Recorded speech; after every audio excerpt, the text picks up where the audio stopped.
simula ngayong Lunes. Kung hindi tayo gagalaw ngayon, kailan pa? Dumadami na naman yung dinudukot sa Maynila. Gabo, sigurado ako sa gagawin natin. Mga armado yung sindikato na yan eh. Mamamatay lang tayo. Kaya nga kailangan na nating kumilos. Hindi tayo pwedeng pumayag na mangyari uli ito.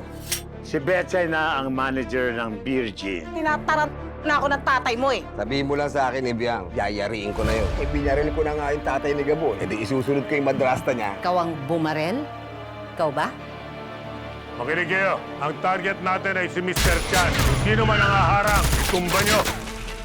Mga walang iyakang mga sakla, hindi sila lumalaban ng patas. Sa oras na malaman kung may kinalaman yung magulang mo, magsama-sama kayo dyan sa kulungan. Hindi sila naniniwala sa batas.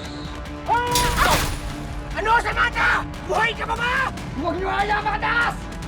Ilabas nyo si Samantha at tapos ang usapan natin. Alam mong teritoryo ko to, Ricardon. Baka gusto mong hindi ka na makalabas ng buhay dito.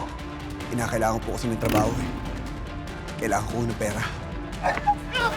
Saan nakuha ni Gabo yung malaking pera? Pap, sana mapagbigyan niyo ako. Wala kaming alam dyan! Wala! Hindi ka na tagalan sa usapan! Kahit patayin niyo kami! Wala kaming alam! Sige, tumayo na! Kailangan ko po talaga ng trabaho. Pwede kita bigyan ng isang misyo, pero hindi ko alam kung handa na. May dahilan kung bakit tayo nagtagpo. Para mabigyan natin ng hustisya ang mga mahal natin sa buhay. At matulungan ang lahat ng mga taong inaapi. Inatanggap ko ang misyon. Ibigay niyo ang lahat ng armas na kakailanganin ni Gabo. Coco Martin Sigabo.